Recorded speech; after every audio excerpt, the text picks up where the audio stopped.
अवधूत चिंतन श्री गुरुदेव दत्त श्री स्वामी समर्थ. मंडळी, नवरात्र सुरू झाली आहे आणि नवरात्रात ओटी भरण्याचं विशेष महत्त्व आहे. ओटी आपण कोणत्या दिवशी भरायची? सगळ्यात शुभ दिवस कुठला आहे तर तो आहे अष्टमीचा दिवस. अष्टमीच्या दिवशी आपण देवीची ओटी भरायची असते.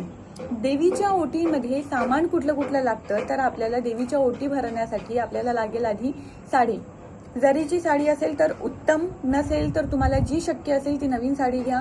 6 वार असेल तर ठीक आहे, जमत असेल तर तुम्ही 9 वार घ्या. आता 9 वारीचं महत्त्व काय? 9 वार म्हणजे प्रत्येक वार हे देवीच्या 9 रूपांचं प्रतीक असतं. त्यामुळे 9 वार दिली तर उत्तम आणि हिरव्या रंगाचं दिली तर अतिउत्तम. सोबतच एक ब्लाऊज पीस सोबत ठेवा, खण ठेवा, नारळ, तांदूळ आणि अशी खऱ्या नारळाची ओटी तुम्हाला देवीची भरायची आहे. देवीची ओटी तुम्ही एका ताटात काढून ठेवा. सोबतच देवीच्या शृंगाराचं सामान तुम्ही द्या. म्हणजे त्यात येणार आहे टिकली, बांगडी, लिपस्टिक, नेल पेंट आणि कंगवा, अशा काही जे शृंगाराच्या वस्तू आहे त्या तुम्हाला सोबत ठेवायचं आहे. त्यानंतर तुम्हाला ओटीतलं सामान आपल्या ओंजळीत घ्यायचं आहे. ओंजळीत घेऊन तुम्हाला ते सामान छातीशी धरायचं आणि मनोभावाने देवीला स्मरण करायचं आहे. देवीला माफी मागायची की कुठली चूकभूल झाली असेल तर देवी माफ करून दे आणि आपली कृपादृष्टी माझ्यावर आणि माझ्या परिवारावर कायम असू दे, असं म्हणून आपल्याला देवीचं 3 वेळा आव्हान करायचं आहे. ते झालं की तुम्हाला ती ओटी, आपण जो घरी घट मांडला आहे त्या घटाला स्पर्श करून ती ओटी तुम्हाला देवापुढे ठेवायची आहे. ठीक आहे. आणि ओटी ठेवल्यानंतर ओटीतले जे तांदूळ आहेत ते थोडे तांदूळ तुम्हाला स्वतः आपण काढून घ्यायचे आहे.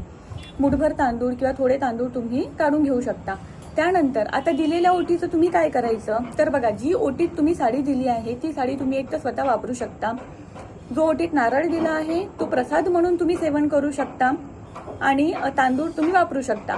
पण जर तुमचं मूळ पीठावर जाणं होत असेल, इतक्यात शक्य असेल की तुम्ही आपल्या कुळदेवीजवळ जाऊन ओटी भरू शकता तर तिथे जाऊन भरा, किंवा तुम्ही आता नवरात्रात भरलेली ओटी तुम्ही कुळदेवीजवळ नेऊन ठेवा. तसंही तुम्ही करू शकता. आता ओटीचं महत्त्व काय? ओटी आपण कशाला म्हणतो तर आपल्या बिंबीखालचा जो भाग असतो पोटाचा त्याला आपण ओटी म्हणत असतो. ओटी पोट त्याला म्हणत असतो. तर त्याचं महत्त्व काय? ज्याप्रमाणे मातीला ही क्षमता असते की ती बीजाचं रोपट्यात रूपांतर करू शकते, ही क्षमता मातीमध्ये असते. त्याचप्रमाणे स्त्रीच्या ओटीमध्ये ही क्षमता असते. कुठली तर नवनिर्मितीची. एक स्त्री आपल्या गर्भात एका बाळाला, एका जीवाला 9 महिने त्याचं संगोपन करते आणि त्यानंतर त्याला ती जन्म देते. हा आशीर्वाद फक्त स्त्रीलाच भेटला असतो.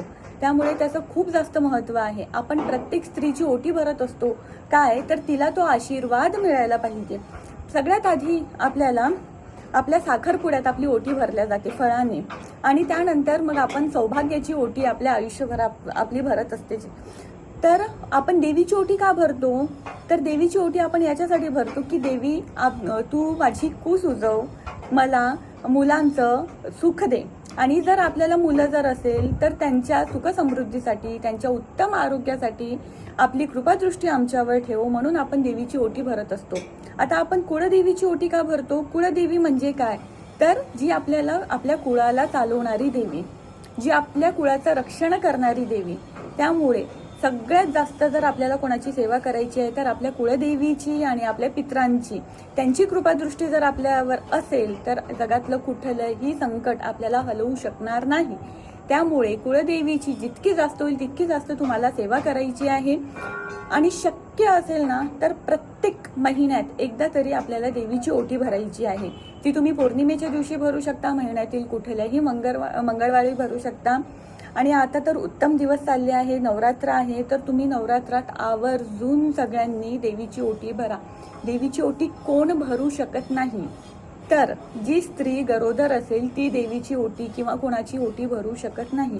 का नाही भरू शकत तर आधीच तिची ओटी भरलेली आहे, म्हणजे आधीच तिच्या गर्भात बाळ आहे. त्यामुळे ती सध्याच्या परिस्थितीत कोणाची ओटी भरू शकत नाही.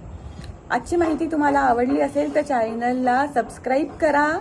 व्हिडिओ आवडला असेल तर शेअर करा, लाईक करा. धन्यवाद. भिवू नकोस, स्वामी पाठीशी आहे.